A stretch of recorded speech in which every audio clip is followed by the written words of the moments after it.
Maligayang pagdating sa lahat ng ating mga kababayan at minamahal na mga mambabasa ng ang kasal ng hipag ko at pinagbawalan ako ng pamilya ng asawa ko ng plato at kutsara. Nilibak pa ako ng biyenan ko. Sinabing ang dukha at hamak na katulad ko ay hindi karapat-dapat na maupo sa mesa. Hindi ako nakipagtalo. Tumayo lang ako ng dahan-dahan, lumingon sa mesa ng mga pangunahing panauhin kung saan naroon ang mga makapangyarihang tao at sa loob ng puso ko, sinabi ko, "Inay, ikaw na ang gumalaw." Hawak ko ang bisig ni Daniel habang pumasok kami sa magandang bulwagan ng 5 bituin na hotel sa lungsod. Ang mga chandelier na kristal ay nagbitin parang mga bituin mula sa kisame, nagpapakislap sa makinang na marmol na sahig. Maririnig ang magaang na musika. Ang tawanan at ingay ng mga panauhin lahat ay humihimok ng isang kapaligiran na puno ng kasiyahan at elegansya. Ngayon ang masayang araw ng kasal ni Rico, ang kapatid na lalaki ni Daniel, at kahit papaano ay may naramdaman akong kaunting saya sa dibdib ko, sapagkat kami man ay iisang pamilya na. Ngunit ang maliit na saya kong iyon ay mabilis na napatay nang mapansin kami ng biyenan ko, si Barang de la Cruz. Nakatayo siya at nakikipag-usap sa ilang mga kaibigan na mukhang mayaman at makapangyarihan. Nakasuot siya ng mahal na terno na tela at ang leeg niya ay puno ng ginto at alahas. Pagkakita niya sa akin, ang ngiti sa labi niya ay biglang nawala, pinalitan ng panggagaya at maingat na tingin mula ulo hanggang paa. Alam ko na naman, sisimulan na niya ang problema. Iyan ang anak kong lalaki at ang kanyang asawa, sabi niya sa mga kasama niya, ngunit wala ni katiting na pagmamalaki sa boses niya. Si Ligaya, iyan, tignan nga ninyo siya, mukhang probinsyana, walang alam sa damit. Sinabihan ko na siyang magbihis ng maayos para sa isang mahalagang okasyon na katulad nito na kumakatawan sa pamilya namin. Ngunit narito pa rin siyang nakadamit ng simpleng ganyan. Talagang wala siyang respeto sa aming pangalan. Ibinaba ko ang aking ulo.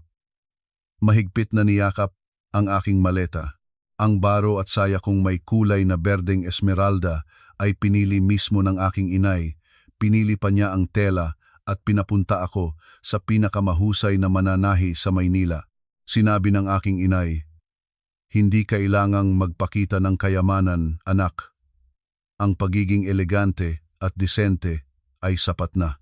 Ngunit sa mata ng aking biyenan, baka ang totoong kagandahan ay pag-aapak ng ginto at brilyante sa buong katawan. Dahan-dahang hinawakan ni Daniel ang aking kamay at bumubulong sa aking tainga. "Huwag mong pansinin, Ligaya. Ganyan lang si nanay, walang ibig sabihin. Huwag kang magalala, ganyan na lagi." Sa tuwing nangungusap ang biyenan ko ng may kapaitan, si Daniel ay may isang linya lamang para aliwin ako. Siya ay isang mabuting lalaki, isang matapat na anak, ngunit ang kanyang kabutihan ay naging kahinaan din, kaya't sa maraming pagkakataon ay naiwan akong mag-isa na tinitiis ang kalupitan ng kanyang ina. Lumapit kami sa mesa ng pamilya.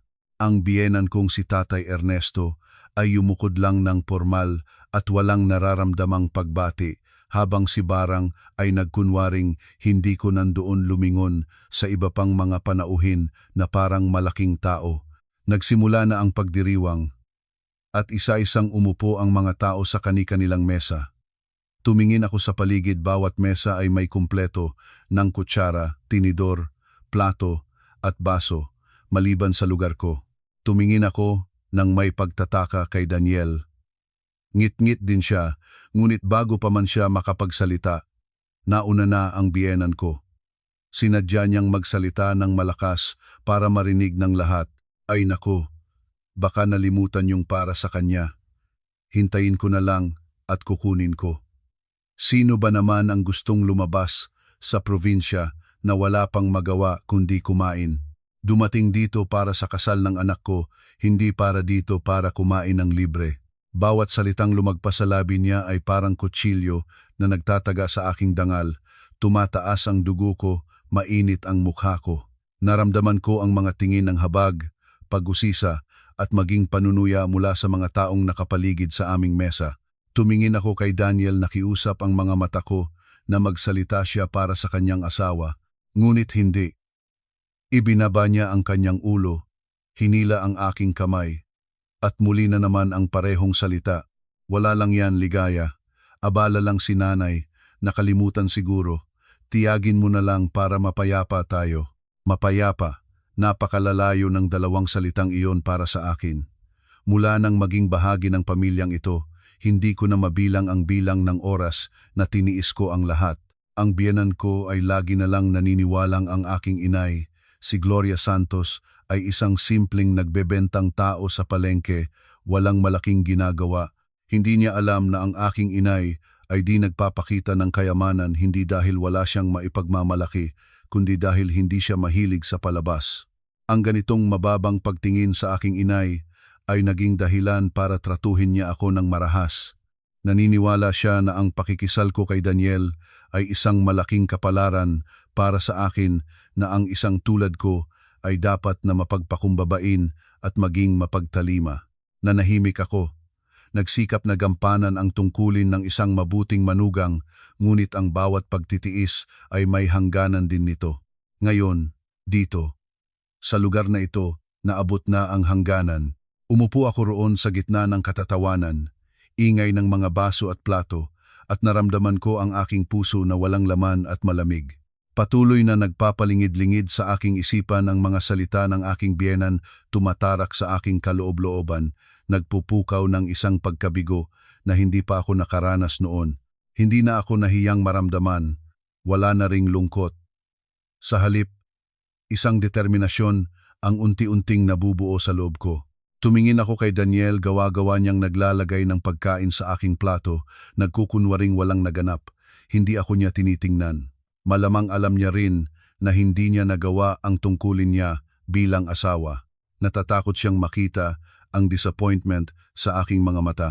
Ngunit ang kanyang pagtahimik at pagiwas sa sandaling ito ay lalong nagpalakas ng aking loob. Hindi na ako maaaring umasa sa kanya. Kailangan kong ibalik ang aking sariling dangal at ang dangal ng aking inay. Naisip ko ang aking inay. Naroon siya sa salusalo na ito kung saan man. Malamang nasa mesa ng mga business partner ng kumpanya ni Rico. Lagi niyang itinuturo sa akin ang pagiging mapagkumbaba, ang pakikitungo sa kapwa. Ngunit sinabi rin niya na ang pagpapakumbaba ay hindi nangangahulugang hayaang tapak-tapakan ka ng kapwa. Hindi niya alam na ang kanyang anak ay nagdurusa sa nakakahiyang sandaling ito. At alam ko, kung malalaman niya, hindi niya ako pababayaang mag-isa. Isang kaisipan ang biglang lumitaw sa aking isip. Panahon na para malaman ng pamilyang ito ang totoo. Nagbigay sila sa kanilang sarili ng karapatang humusga at hamakin ang kapwa batay sa mababaw nilang pananaw. Ngayon, ipapakita ko sa kanila kung gaano kaliit ang mundo na kanilang ipinagmamalaki kumpara sa mundo ng aking inay. Hindi ko na kayang tiisin pa. Bawat segundo na umupo ako rito ay parang pahirap. Maingat kong ibinaba ang aking tinidor kahit patumingin sa akin si Daniel ng may pagtataka. Huminga ako ng malalim para maging maayos ang aking paghinga na medyo mabilis na. Hindi ko gusto ang magkilos sa gitna ng galit. Ang gagawin ko ay isang malinaw at may layuning aksyon. Isang malinaw na pahayag. Dahan-dahang tumayo ako. Muli na namang napunta sa akin ang lahat ng tingin sa mesa. Nagngisi si Barang ng may pangungutya. Inaakala niya siguro na aalis na ako nang nagdadalamhati. Siguradong sa kanyang isip, nanalo na siya. Ngunit hindi siya ang tinitingnan ko. Ang aking mga mata ay nakatutok sa pangunahing mesa ng pagdiriwang kung saan naroon ang pinakamahalagang mga panauhin. Nakita ko ang aking inay, naroroon siya roon, tahimik at mahinahon, nakikipag-usap sa isang lalaking may puting buhok na mukhang isang mataas na opisyal. Ang kaanyuan ng aking inay ay nagtatanglaw ng dignidad at kapangyarihan nang hindi kailangan ng mahal na alahas o magarbong damit. Sa isang sandali ng katahimikan ng salusalo nang matapos ang isang programa ng MC, nagpadinig ako ng boses, hindi masyadong malakas, ngunit sapat na para marinig ng mga taong malapit at higit sa lahat, sapat para marinig ng aking inay. Inay, ang tawag ko ay nagputol ng maikling katahimikan. Nagulat ang buong pamilya ni Daniel. Hinila ni Daniel ang aking kamay at nagbulong, "Ligaya, anong ginagawa mo? Umupo ka na." Ang biyenan ko ay napalaki ang mga mata sa grabeng pagkabigla. Hindi siya makapaniwalang ang manugang na kanyang lagi na lang nilalapastangan ay mangangahas gumawa ng isang bagay na nakakaakit ng atensyon na ganito. Malamang ang kanyang isipan ay napupunta sa kung sino ang tinatawagan ko, ngunit hindi na iyon mahalaga sa akin. Ang aking mga mata ay nakaratay sa aking inay at narinig niya ako. Dahan-dahan siyang lumingon at ang kanyang mga mata ay malambing na naghahanap sa akin sa kalagitnaan ng maraming tao. Nang magtagpo ang aming mga tingin, alam ko na hindi na ako nag-iisa. Nang dahan-dahan tumayo ang aking inay, si Gloria Santos, parang huminto rin ang buong mesa sa kanyang galaw. Ang lalaking nakikipag-usap sa kanya ay nagmadaling tumayo rin. Ang iba pang mga taong nakasakop sa mesa ay sabay-sabay na humarap sa kanya. Yumukod ang aking inay nang bahagya sa kanila, parang isang pansamantalang paghingi ng paumanhin, at pagkatapos ay mahinahon siyang naglakad patungo sa aming mesa. Bawat hakbang ng aking inay ay puno ng karisma at kumpiyansa. Ang simpleng barong Tagalog na telang may kulay ube na kanyang suot ay nagtampok ng kanyang figura at pagkatao. Hindi siya kailangan ng nakasisilaw na alahas dahil ang kanyang sarili ay siya nang pinakamahalaga. Nagsimulang mangyari ang isang kakaibang bagay habang nilalakad ng inay ang haba ng bulwagan. Ang manager ng 5 bituin na hotel na ito na kanina pa sumisigaw at naguutos sa mga empleyado ay biglang nagmadaling lumapit, yumuko ng mababa at may paggalang. "Ma'am Gloria, may hindi po ba kayong kinalulugdan?" Bahagya lang umiling ang aking inay.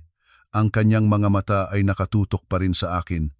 Ang pamilya ni Daniel ngayon ay talagang naguluhan.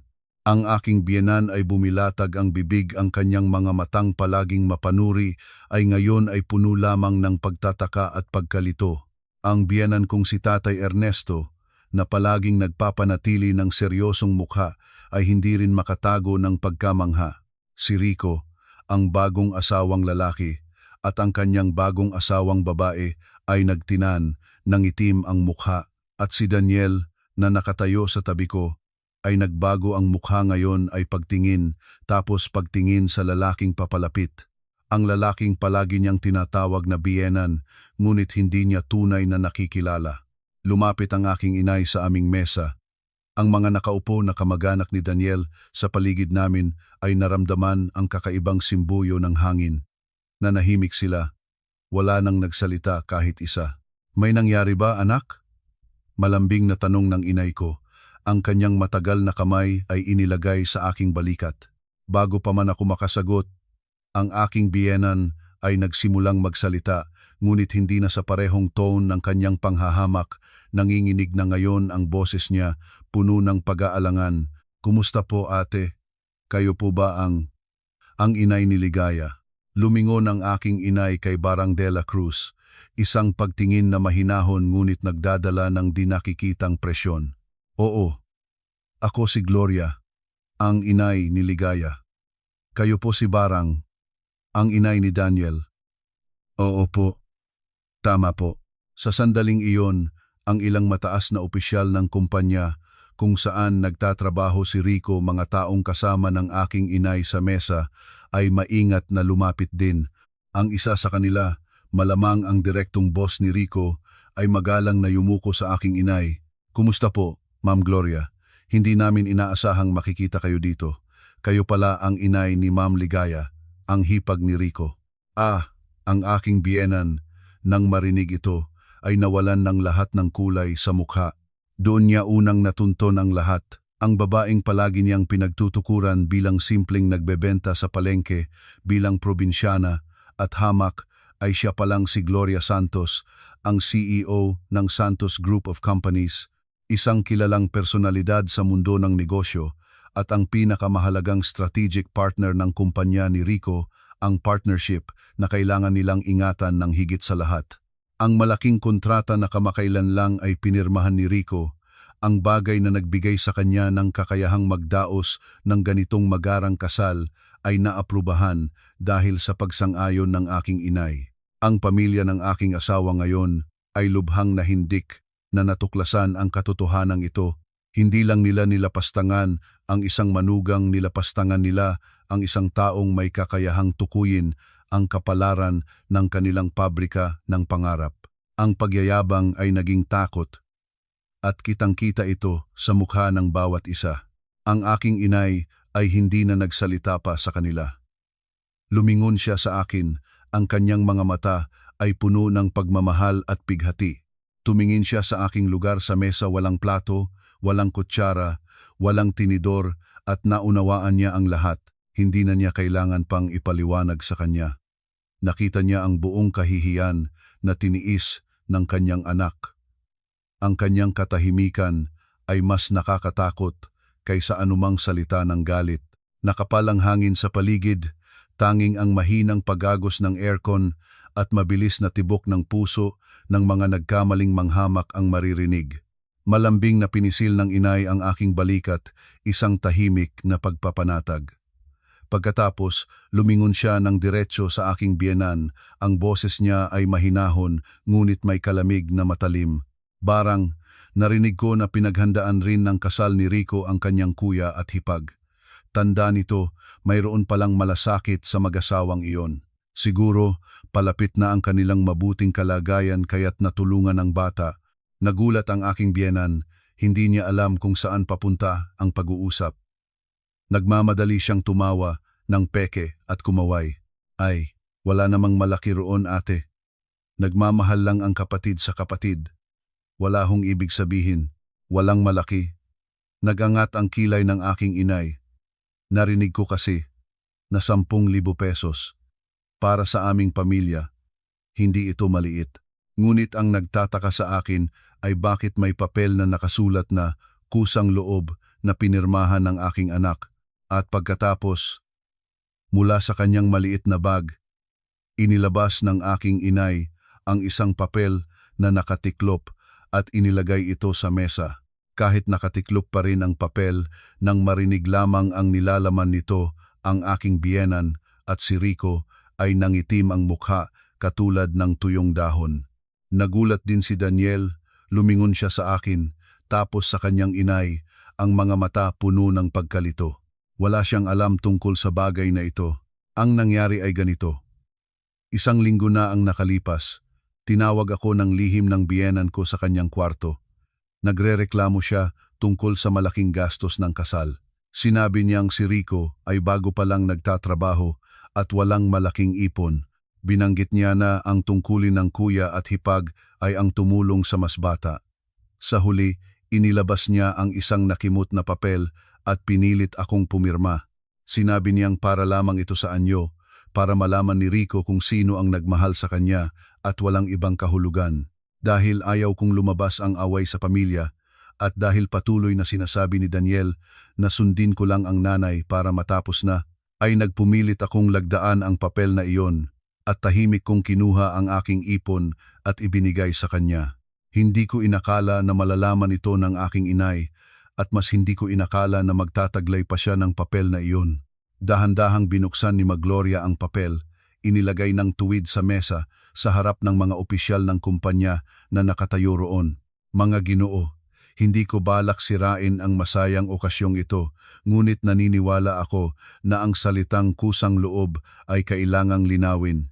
Ang aking anak, mula pagkabata hanggang ngayon, ay hindi ko kailanman pinabayaan na magkulang ng anumang bagay. Ang pera para sa kanya ay hindi problema. Ngunit ang paraan ng kanilang pamimilit sa kanya, ito ang isang napakalaking issue ng pagpapahalaga sa tao. Tumingin ang mga boss ni Rico sa papel, pagkatapos ay nagtinansa si Rico at sa kanyang inay nang may disappointment at takot. Sila ay mga negosyante. Nauunawaan nila ang bigat ng relasyon at ang halaga ng tiwala.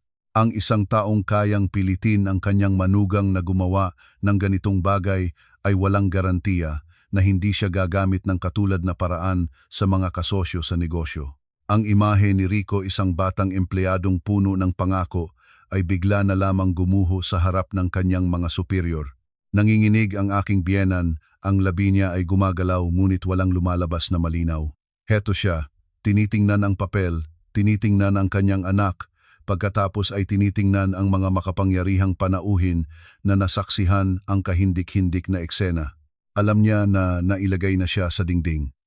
Ang katotohanan ay natuklasan na sa harap ng mga taong kailangan nilang pahalagahan ng higit sa lahat. Ang magarang kasalan ni Rico ay biglang naging isang korte ng hatol at ang akusado ay wala ng iba kundi siya at ang kanyang minamahal na bunsoy. Ang katahimikan ay naging bigat na sinasakal ang aming mesa. Lahat ng tingin ay nakatuon sa aking biyenan. Hinihintay ang isang paliwanag, ngunit ang magagawa niya ay ang ibaba ang ulo, napipiga ang kanyang terno, nanginginig ang buong katawan sa kahihiyan at takot. Ang aking biyenan sa kabilang dako, si Tatay Ernesto, na tahimik sa buong oras na iyon ay nagsalita din, ang boses niya ay puno ng pagod. Barang, anong ginawa mo? Paano nangyari ito? Lumingon siya kay Rico nang may galit. At ikaw rin ang pera ng kasal mo ay galing sa kuya mo at hipag mo. Nagmumog si Rico sa bibig. Hindi ko alam. Sinabi ni nanay na si Ate Ligaya mismo ang nagboluntaryo. Nagboluntaryo? Calmly interjected ng aking inay, pinuputol ang mahina at walang katotohanan na pagtatanggol ni Rico. Ang tono niya ay hindi na mahinahon ngayon, may kahalagahan na. Tingnan mo sa mundong ito, may voluntaryong nagbibigay ba na kailangang sumulat ng papel, lagdaan at lagyan ng fingerprint na parang utang? Barang, sabihin mo sa akin, anong ginawa mo sa aking anak? Ang presyon mula sa aking inay, mula sa mga tingin ng mga opisyal, mula sa galit ng sariling asawa sa wakas, ay bumagsak ang aking biyenan. Tumingala siya. Ang mga luha ay puno ng kanyang mga mata habang tinitingnan ako, ng puno ng galit at pakiusap sa sabay, ngunit malamig na lang ang aking tingin sa kanya, wala na akong habag. Pagod na pagod at sawang-sawa na lang ang naramdaman ko. Humihingi ako ng tawad, halos pinigain niya ang bawat salita. Ang boses niya ay nabibigong magsalita. Kasalanan ko ito. Nagkamali ako ng pag-iisip sa sandaling iyon. Paumanhin po, Ma'am Gloria. Paumanhin, Ligaya. Ang paghingi ng tawad ay huli na at pilitang lumabas. Hindi ito nagmumula sa totoong pagsisisi, kundi isang kinakailangang aksyon para iligtas ang sitwasyon. Alam ng lahat iyon. Alam din ng aking inay. Uminog siya ng ulo. Hindi na nagdagdag pa ng salita tungkol sa bagay na iyon. Lumingon siya sa manager ng hotel na nakatayo na lamang ng walang magawa. Pakiayos lang po ng isang hiwalay na mesa. Gusto kong kumain kasama ang aking anak. Oo po. Pakisundan niyo po, Ma'am at Miss Santos. Nagmadaling yumuko ang manager at mismo ang nanguna sa daan. Hinawakan ng aking inay ang aking kamay at malambing na nagsabi, "Tayo na anak, wala nang masaya rito." Yumuko ako at naramdaman kong natanggal ang libu-libong timbang mula sa aking balikat. Inakay ako ng aking inay, palayo-palayo sa mesang iyon na puno ng pagkukunwari at kaig sa hangin. Hindi na ako lumingon, hindi ko na nais makita ang mukha ni Daniel o ng sinumang miyembro ng pamilya niya. Sa sandaling iyon, ang tanging kailangan ko ay ang aking inay sa tabi ko. Umalis kami, iniwan ang pamilya ni Daniel sa gitna ng kalituhan, hiya at gusot na kanila mismo ang lumikha. Ang kasalan ay nagpapatuloy ang musika, ngunit para sa kanila ang masayang okasyon ay matagal nang natapos. Natanggap nila ang isang napakamahal na aral. Huwag husgahan ang tao sa panlabas na kaanyuan lamang at huwag kailanman hamakin ang kapwa nang hindi mo pa nalalaman kung sino talaga siya.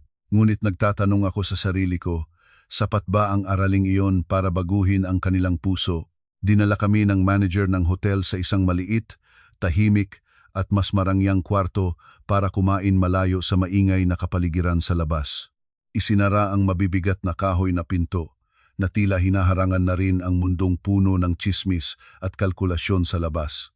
Kami na lamang ng aking inay ang naiwan, at doon lamang naramdaman ko na ang tagal ng nariimbot na sama ng loob ay pumutok na rin. Hindi ako umiyak agad, ngunit ang luha ay kusang bumalong sa aking pisngi.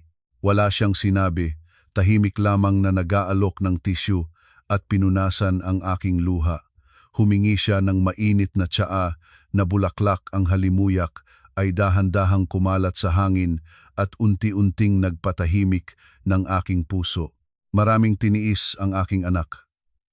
Hinagod ng aking inay ang aking ulo, ang kanyang boses ay mainit at mapagkandiling. Kasalanan ko rin ito, hindi ko kita binantayan ng maayos. Umiling-iling ako, hinawakan ang kanyang kamay. Hindi mo kasalanan, inay. Ako ang may kasalanan, akala ko. Ang pagtitimpi ay nagdudulot ng kapayapaan sa tahanan. Nagkamali ako. Huminga ng malalim ang inay ko at nakatingin sa akin ng may pag-ibig. Hindi ka nagkamali, anak. Sobra ka lamang na mabuti. Ligaya, palagi kang nag-iisip para sa iba, ngunit nakalimot na pangalagaan ang iyong sarili. Lagi ko nang sinasabi sa iyo na maging mapagkumbaba, ngunit nakalimutan ko pang sabihin ang pagpapakumbaba ay hindi nangangahulugang hayaan ang ibang tao na tapak-tapakan ka. Sa buhay na ito, may mga taong hindi dahil lumayo ka, ng isang hakbang ay igagalang kanila. Lalo ka pa nilang aapakan. Ang mga salita ng aking inay ay tumagos sa kaibuturan ng aking puso. Tama. Nagkamali ako nang isipin kong ang aking pagtitimpi ay makakatawid sa puso nila, makakakuha ng paggalang. Binigyan ko sila ng karapatang saktan ako. Tungkol sa papel na iyon, paano mo nalaman, inay? Tanong ko. Biglang naalala ang aking pagtataka. Bahagyang ngumiti ang aking inay. Ang sekretarya ko ay may kaibigan sa kumpanya ni Rico. Nagkataong narinig niya na ang iyong biyenan ay nagpapagarbong sa lahat ng lugar na ang pinakamatandang manugang ay kusang loob na tumulong. Pinagtaka ito ng aking sekretarya, kaya nag-imbestiga siya at nalaman niya na pinirmahan ka. Pinadala sa akin ang papel, umaasa lamang na malaman ko at mapangalagaan ang aking anak. Kaya pala, sa habang tiniis ko ang lahat ng mag-isa, may mga taong hindi ko kilala na nagmamalasakit sa akin. Naginit ang puso ko. Pagkatapos naming kumain ng kaunti, sinabi ng aking inay na ipapadala niya akong umuwi. Umuwi ka muna, anak, magpahinga ka. Ang lahat ng natitirang bagay ay aking aasikasuhin. Anuman ang iyong desisyon sa hinaharap, nandito ako sa tabi mo. Niyakap ko ang aking inay ng mahigpit. Matagal ng panahon ang nakalipas nang naramdaman ko na ganito kaliit at ganito kaprotektado ang pakiramdam ko. Ang sasakyan ng aking inay ay tumigil sa harap ng aming kondominium na mataas. Nagpaalam ako sa driver at bumaba. Nang lumingon ako, naroon na si Daniel na naghihintay sa lobby, walang kapayapaan, puno ng pag-aalala, mukhang pagod at kahiya-hiya ang anyo. Nagmadali siyang lumapit. Ligaya, nakauwi ka na. Ayos ka ba? Napatawagan kita, hindi ka sumasagot.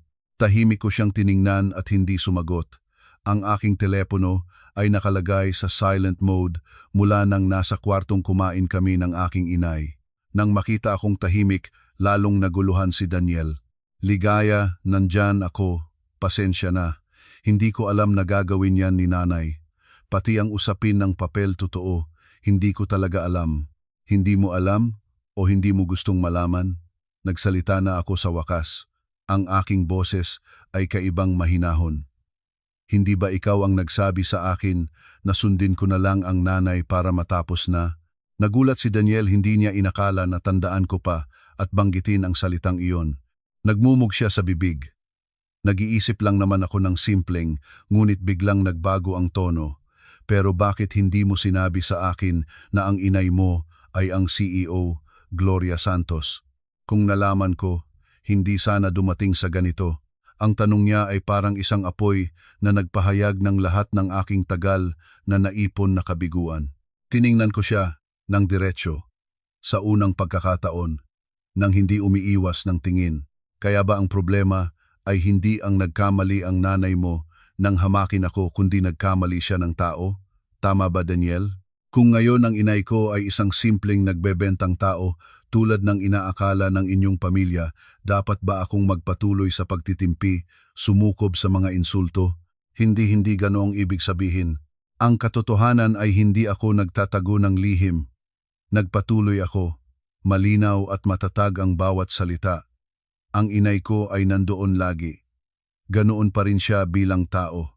Ang pamilya mo pati na ikaw ay binigyan ninyo ang inyong sarili ng karapatang humusga, mag-label at hamakin ang iba batay sa inyong maling pagpapalagay. Hinamak ninyo ang inay ko, kaya pakiramdam ninyo ay may karapatang rin kayong hamakin ako.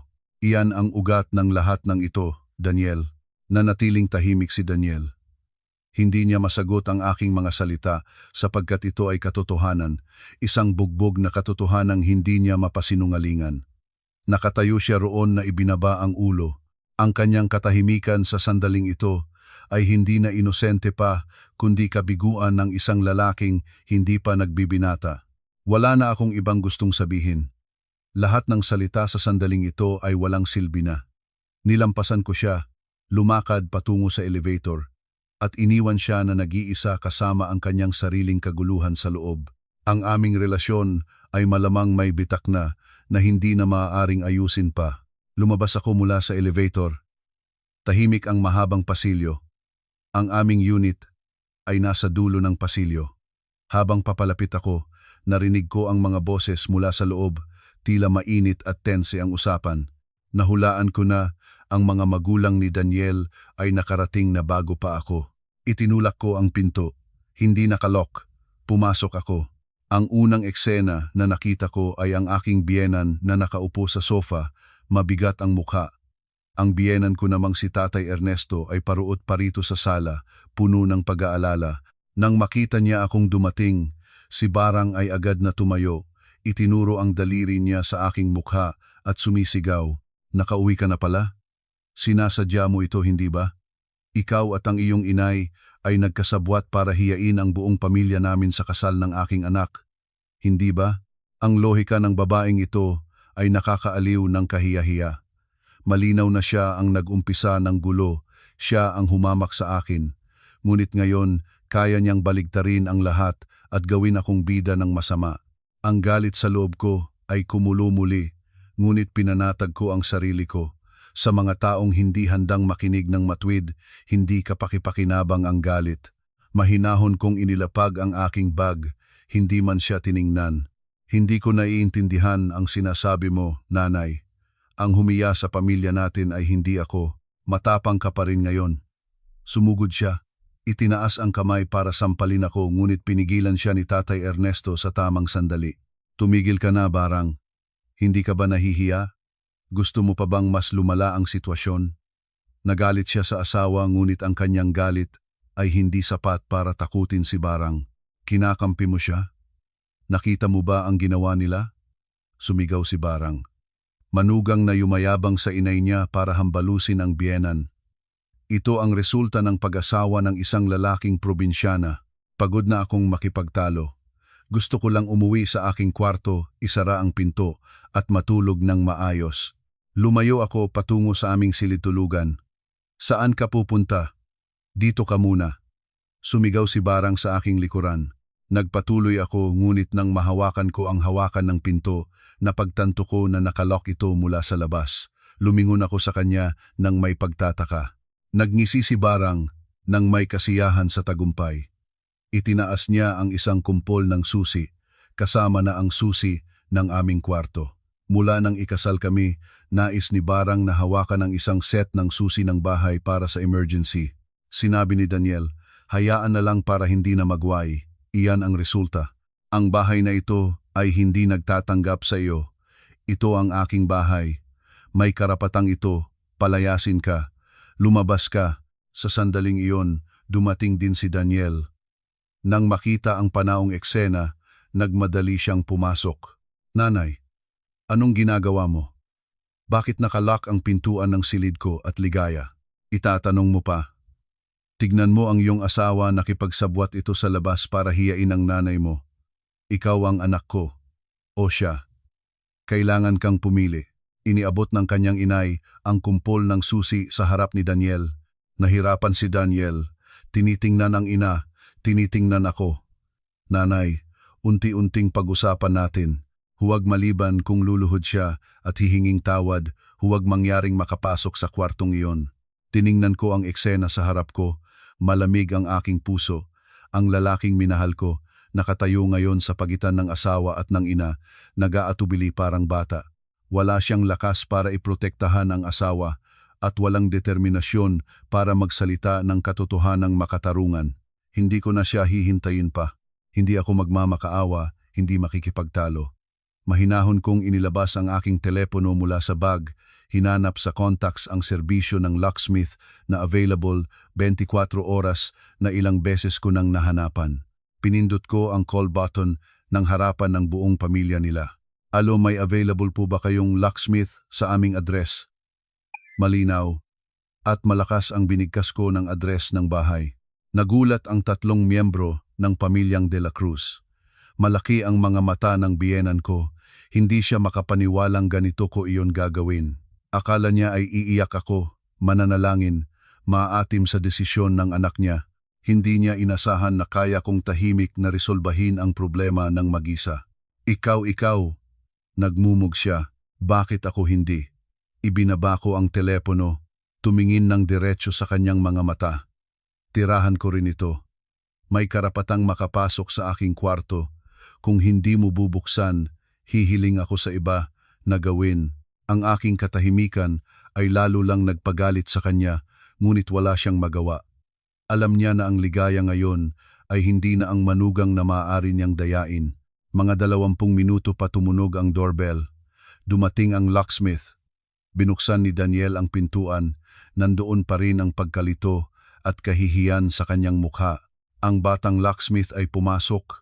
Nagulat sa tensyon ng kapaligiran, ngunit mabilis niyang isinabi ang propesyonal niyang paraan.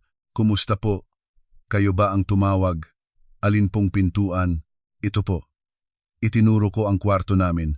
Umupo ang aking biyenan sa sofa nang may puot sa mukha, ngunit wala nang lumalabas sa bibig niya. Hindi niya akala na gagawin ko ang bagay hanggang dito. Sanay siya na nagtitiis ako, natahimik para sa kapayapaan.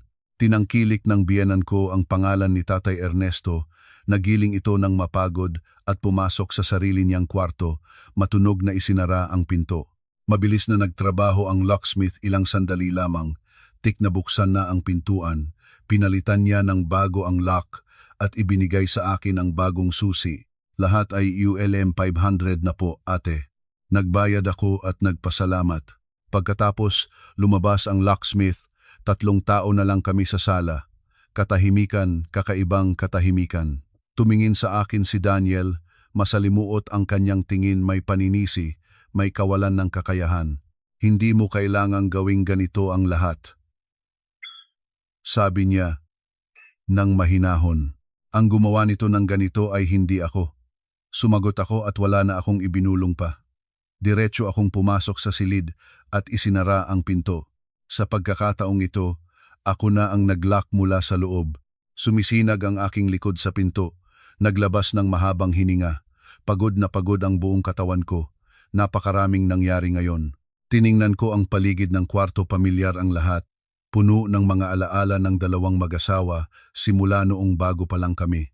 Ngunit ngayon, hindi ko na naramdaman ang init ng lugar na ito. Parang iba na malayo at walang laman.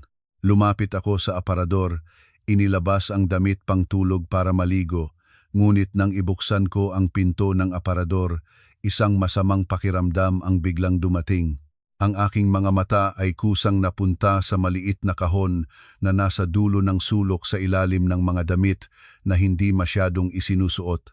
Doon ko iniipon ang aming joint savings book, ang 100,000 na pinaghirapan naming maiipon ng 2 mag-asawa sa loob ng 2 taon ng kasal. Mabilis na kumabog ang aking puso. Inukab ko ang aking kamay papasok. Nahawakan ko ang kahon, ngunit kakaibang magaan ito. Kinuha ko ang kahon, binuksan ng may nanginginig na mga kamay. Walang laman. Ang savings book ay nawala. Sa sandaling iyon, walang nilalaman ang aking isipan. Naupo ako sa sahig, hawak pa rin ang walang lamang kahon. Nagsimulang magugnay-ugnay ang mga bagay sa aking isip. Ang sadyang pagpapahiya ng biyenan sa kasalan, ang pagkalak ng pinto ng kwarto, ang pagiging maalwan at masaya ng kanyang reaksyon kahit nagalit siya. Hindi ito basta galit lamang. Nakalak siya ng pinto, hindi para palayasin ako, kundi para pigilan akong pumasok sa kwarto, para maiwasan akong matuklasan ang bagay na ito.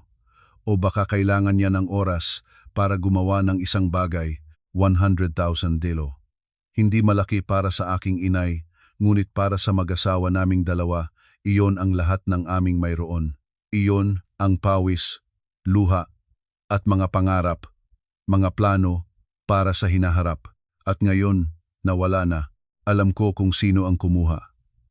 Bukod sa akin at kay Daniel, si Barang lamang ang may hawak ng susi sa kwarto na ito. Sumiklab ang galit sa loob ko, tinalo ang pagod at kalungkutan, hindi lang iniinsulto at pinipilitan niya ako, ninakaw pa niya ang aming pera, ang pera ng kanyang sariling anak at manugang. Ang ginawa niyang ito ay lumampas na sa lahat ng hangganan ng moralidad at pag-ibig sa pamilya. Tumayo ako, hawak ang walang lamang kahon, binuksan ang pintuan at lumabas. Kailangang linawin ang usaping ito. Hindi na ako titigil. Hindi na. Kailanman. Lumabas ako sa sala, hawak pa rin ang walang lamang kahon. Nanginginig ng bahagya ang aking kamay sa galit, ngunit ang aking boses ay kaibang malamig at determinado. Nandaan na ba ang savings book na ay 100,000 ng mag-asawa, nanay? Diretso akong nagtungo sa harap ni Barang de la Cruz. Inilagay ang walang lamang kahon sa mesa, tok, isang tunog na paring aksente ng aking tanong. Nagulat si Daniel mula sa sulok at mabilis na lumapit. Tumingin siya sa walang lamang kahon, pagkatapos ay tumingin sa akin, ang mukha niya ay puno ng pagkabigla. Ang savings book na wala? Ligaya? Ang biyenan ko sa una ay nabiglaan, ngunit mabilis niyang binalikan ang kanyang mayabang na tindig. Inilapat ang mga kamay sa dibdib, nagangat ang kilay habang tinitingnan ako. Tinatanong mo ako? Pera ng mag-asawa ninyo iyan, kailangan mong ingatan. Bakit tatanungin mo ako? O baka kaya nagtatanong ka dahil ginastos mo at ngayon isinisisi sa biyenan? Ni isang piso ay hindi ko ginagalaw mula roon. Tiningnan ko ng diretso ang kanyang mga mata. Ang susi ng kwartong ito, bukod sa amin ng mag-asawa, ay ikaw lang ang may hawak. Bagong umuwi ako, kung wala ka dito, sino ang makakapasok? Anong ibig mong sabihin? Akusasyon mo ba akong magnakaw ng pera ng anak ko? Nagsimula na siyang sumigaw. Ang dating at lumang pamamaraan ay inilabas na. Diyos ko naman, napakasama ng kapalaran ko na magkaanak na tulad nito. Inayos ng asawa ko at manugang, at ngayon pinagsisiyasat pa ng sariling manugang ang nanay ng asawa niya. Daniel! Daniel! Buksan mo ang iyong mga mata tungkol sa asawa mong ito. Napahilo si Daniel, lubhang naluluhog sa gitna. Tumingin siya sa akin, tumingin sa nanay niya na umaak na. Ligaya. Baka mali lang ang iyong tingin. Baka nalagyan mo lang sa ibang lugar. Imposible namang ganun ang gagawin ni nanay. Ang pagtatanggol niya sa ina ng bulag ay nagdulot ng matinding lungkot sa akin. Wala na akong pakipagtalo pa kay Barang. Walang silbi na. Kailangan ko ng katibayan. Sige, sabi ko ng mahinahon. Hahanapin ko ng mabuti.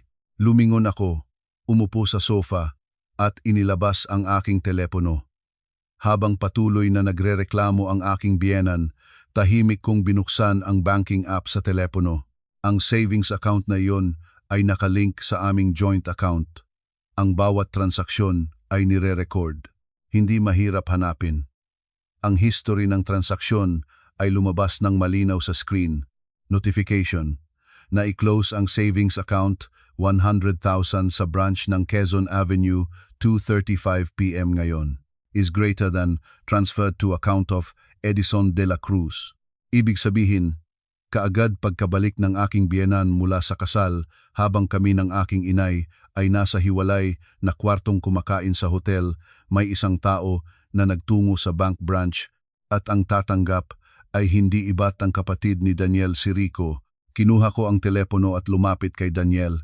Itinapat ko ang screen sa harap niya. Ito ang resulta ng aking paghahanapin. Yumuko si Daniel para tumingin. Ang mukha niya ay unti-unting nagbago mula pagtataka patungo sa pagkabigla, pagkatapos ay nangitim.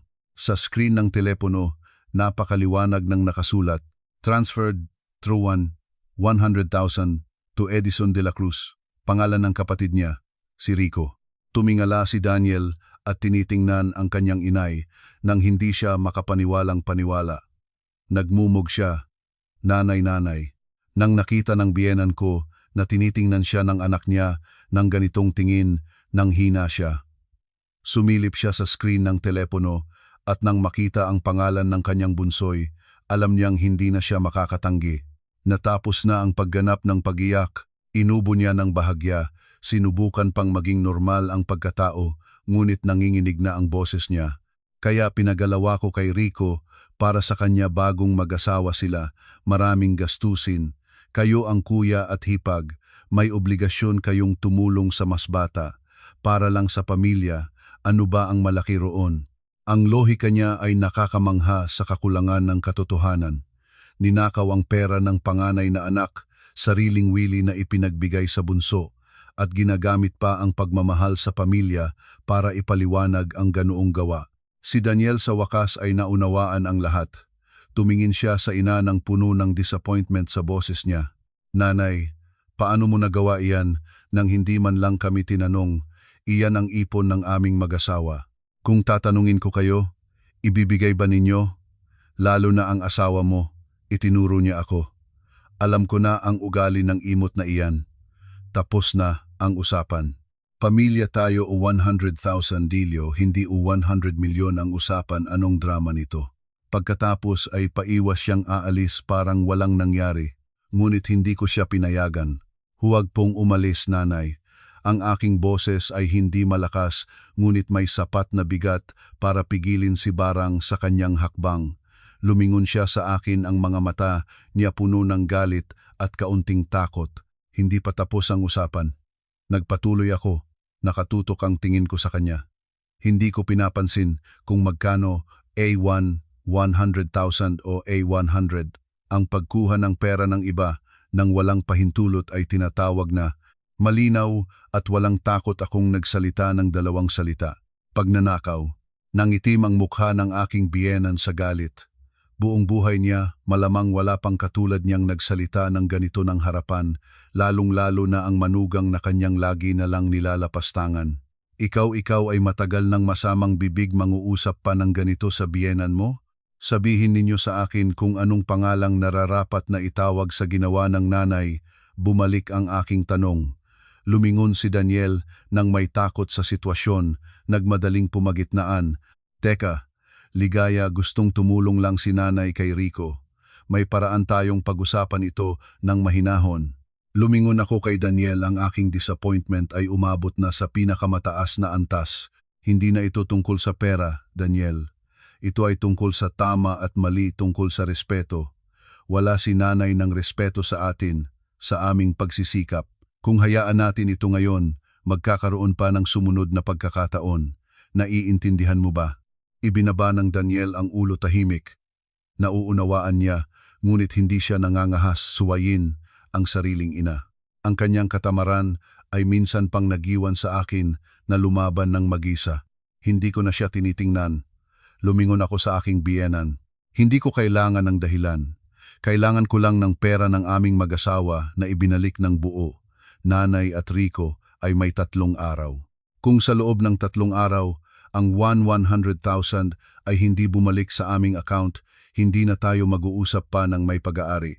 Nagbabanta ka ba? Nagngisi si Barang. "Anong magagawa mo sa akin? Dadalhin ko ang lahat ng ebidensyang ito."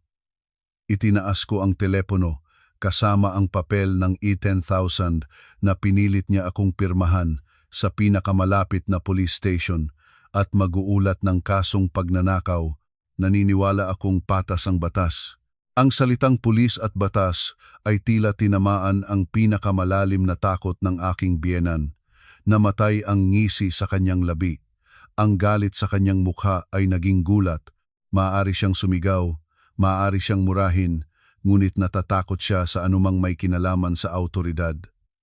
Ang itatawag para sa kanya sa police station ay isang kahihiyang hindi na matatanggal. Ang dangal ng buong pamilya ay masisira. Ikaw, mayroon ka bang lakas ng loob para nagmumug na siya? Nahihina na ang tinig. Subukan ninyong tingnan kung mayroon ako, nanay. Sinabi ko ang huling pangungusap ko at hindi na ako naglaan pa ng isang segundo lumingon at bumalik sa kwarto, isinara ng malakas ang pinto. Nagtayo ako sa likuran ng pinto, mabilis pa rin ang tibok ng puso. Ito ang unang pagkakataon na nangangahas akong lumaban ng ganito kalakas. Hindi ko alam kung saan dadalhin ng aking desisyon, ngunit alam ko na hindi na ako maaaring humakbang paatras pa. Ang butil ng buhangin ay naabot na ang ibabaw ng tubig at kailangan ko na ring ayusin ang kaguluhang ito. Sa labas, narinig ko si Daniel na sinusubukang makipag-usap sa nanay niya, sabay ang pagiyak at pag-ungol ng biyenan ko. Ngunit para sa akin sa sandaling iyon, wala nang kahalagahan ang lahat ng ingay na iyon. 3 araw na ang naibigay ko. Lumipas ang mga ito sa tensyonong katahimikan. Sa unang araw, tahimik ang aking biyenan, wala siyang sinimulan na gulo, wala ring sinabing anuman. Ilang beses na sinubukan ni Daniel na makipag-usap sa akin, sinabi niyang kausapin niya si nanay at si Rico para mahanap ng paraan. Ngunit puno ng pag-aalangan ang kanyang boses. Alam ko na wala siyang kakayahang resolbahin ang bagay na ito. Isang bagay lang ang sinabi ko sa kanya. 3 araw, hindi mas maiksi, hindi mas mahaba. Sa umaga ng ikalawang araw, pumunta pa rin ako sa trabaho nang parang wala. Ang kumpanya ko ay isang kilalang interior design firm, profesional at maayos ang kapaligiran. Lagi kong sinisikap na ihiwalay ang personal at profesional na buhay na hindi hahayaang ang mga gulo sa tahanan ay makakaapekto sa trabaho. Ngunit sa hapon, habang nakatuon ako sa bagong blueprint ng isang proyekto, narinig ko ang ingay mula sa reception area, malakas na sigawan. Nagkunot ang aking kilay, isang masamang pakiramdam. Gayon na nga. Nagmadaling pumasok sa design room ang batang receptionist. Namumutla ang mukha. Ate Ligaya, may isang matanda pong babae sa labas na naghahanap sa inyo. Gumagawa po siyang ingay. Kumabog ang puso ko, alam ko na kung sino iyon. Huminga ako ng malalim para mapanatag ang sarili. Tumayo at lumabas. Mas magulo ang eksena sa lobby kaysa sa aking inaasahan. Ang aking biyenan ay nakaupo sa sahig, ang buhok ay gusot, ang damit ay kulubot. Umaak siya ng malakas, palakpak-palakpak ang mga kamay sa makinang na marmol na sahig. Nakatayo sa paligid ang mga katrabaho ko, nang may pag-aalangan, walang nangangahas na lumapit. Ang mga security guard ng gusali ay nagsisikap na kausapin siya, ngunit lalo siyang sumisigaw. Ang manugang ko siya iyon. Makikita ninyo ang totoong mukha niya. Siya ay walang utang na loob. Umaasa sa pamilya ng asawa, ngunit kapag may kakampi na siya, inapi ang biyenan niya. Gusto niya akong itaboy sa tahanan. Inakusahan pa niya akong magnakaw. Diyos ko naman, pinahirapan kami ng babaeng ito. Nagsasagawa siya ng isang kahangahangang palabas, bawat salita ay naglalayong linisin ang pangalan niya at siraan ako. Tumingin sa akin ang aking mga katrabaho nang may pagtataka, pag-aalinlangan at pati na rin habag para sa babaeng inaakay sa sahig. Ang supervisor ko, si Ate Karen, ay lumabas din, hindi maalam ang mukha. Ligaya, anong nangyayari? Pasensya na, Ate Karen, lahat. Bagay na ito ay pampamilya po. Yumuko ako sa lahat. Lumapit ako sa aking biyenan. Binabaan ang aking boses. Nanay, anumang usapin ay maaaring pag-usapan sa tahanan. Lugar ng trabaho ito. Sa tahanan? Sabi mo tahanan pa din ito? Bigla siyang tumingala, mga matang pula sa pagiyak, tumingin sa akin ng puno ng galit.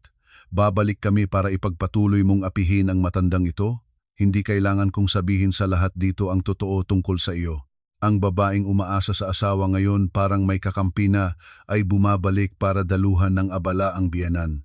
Naniniwala siya na iiyak ako, hihiyang mawala ang panlabas na anyo ko at susukob para mapanatili ang trabaho ko. Ginagamit niya ang eksaktong pamamaraang dati ay epektibo sa akin, tinatamaan ang aking takot sa gulo at pagnanais na mapayapaan ang lahat. Ngunit nagkamali siya. Ang hiya at kahiya-hiya na naranasan ko sa kasalan, lahat ng emosyon na iyon ay dinanas ko na. Ngayon, wala na akong nananatiling takot. Tanging determinasyon na lang. Kung gusto ninyo ng pag-uusap dito, pag-usapan natin dito. Sabi ko na wala na lahat ng pag-aatubili sa aking boses. Alam ko na ang palabas na ito ay kailangang tapusin ng malinaw at dut. Sa sandaling iyon, habang nagsisimulang muling magsalita ang aking biyenan, isang buwang itim na sasakyan ay mahinahon na huminto sa harap ng pangunahing pintuan ng gusali. Bumukas ang pinto. Bumaba ang aking inay, si Gloria Santos, nakasuot ng maayos na opisyal na damit na may kulay na gatas, elegante at mahinahon. Kasunod niya ay isang batang babae, malamang ay kanyang sekretarya. Ang kaanyuan ng aking inay, ang kanyang katahimikan at kapangyarihan ay agad na nakaakit ng lahat ng atensyon. Ang mga sigaw ng aking biyenan ay unti-unting bumaba ang lakas at naging tahimik. Hindi tumingin ang aking inay sa sinuman sa una. Diretso siyang lumapit kay Ate Karen, ang aking supervisor, at yumuko ng may galang. "Kumusta, ate? Ako si Gloria, inay ni Ligaya. Paumanhin kung ang aming pamilyang usapin ay nakaabala sa kumpanya ninyo." Nagulat si Ate Karen ngunit mabilis na sumagot. "Wala pong problema, ma'am. Pumunta lang kayo ng maayos." Pagkatapos, lumingon ang aking inay sa babaeng nakaupo sa sahig. "Barang, naniniwala akong may dapat tayong pag-usapang malinaw. Dito ay hindi maginhawa, maaari ba kayong sumama sa conference room ng sandali?" Nagulat ang aking biyenan nang makita ang aking inay. Hindi niya siya inasahang darating doon, ngunit ang ugali ng pagrereklamo ay malalim na sa kanyang dugo. Muling nagsimulang umiyak. "Narito ka para ipagtanggol ang anak mo. Tignan mo kung ano ang ginawa ng anak mo." Hindi nakipagtalo ang aking inay. Nagsenyas siya sa dalawang security guard kung maaari lang pakihatid ang babae sa conference room. "Responsibilidad ko ang lahat." Nagtina ng dalawang guard, pagkatapos ay tiningnan ang karisma ng aking inay. Wala na silang pag-aalangan, lumapit sila at inakay si Barang na tumayo. Lumaban si Barang, ngunit dalawang malakas na lalaki ang magtiis ng isang babae. Sa wakas ay dinala nila siya sa conference room. Lumapit ang aking inay kay Ate Karen. "Maaari ko bang hiramin ang conference room ng kumpanya ninyo ng 15 minuto? Pasensya na sa abala." "Opo, ma'am, mag-ingat lang kayo." Pumasok ang aking inay sa conference room. Sumunod ako. Sa labas, nandoon pa rin ang aking mga katrabaho, nanlilingon at naririnig ang lahat. Sa loob ng kwarto, ang aking biyenan ay nakaupo sa silya. Ang mukha niya ay sabay na puno ng galit at takot. Naupo ang aking inay sa katapat niya at inilagay sa mesa ang kanyang bag. Hindi ako sanay na mag-usap ng marami ni makipagtalo kung sino ang tama o mali. Nagsalita ang aking inay, ang boses niya ay pantay. "Pakinggan lang natin ang isang bahagi ng pag-uusap para malaman natin kung sino ang nagapi at kung sino ang nagpapagapi." Kinuha ng aking inay ang kanyang telepono at pinindot ang isang button. Lumabas ang isang recording, malinaw ang tunog. Maririnig ang boses ng aking biyenan, malambing at mapanumbalikin. "Alam ko naman na mahirap din ang buhay ng mag-asawa ninyo. Pero si Rico ay kapatid, ang kasal niya ay malaking okasyon ng buong pamilya. Tungkulin ng kuya at hipag na tumulong sa mas bata. Lagdaan mo lang ang papel na ito para malaman ni Rico na nagmahal ang ate niya at para hindi na siya magsalita sa asawa mo na ikaw ay walang malasakit. Kung ayaw mo, sabihin ko agad kay Daniel na ikaw ay isang hipag na walang puso at walang pagmamahal sa pamilya." At narinig rin ang aking sariling boses, may pag-aatubili.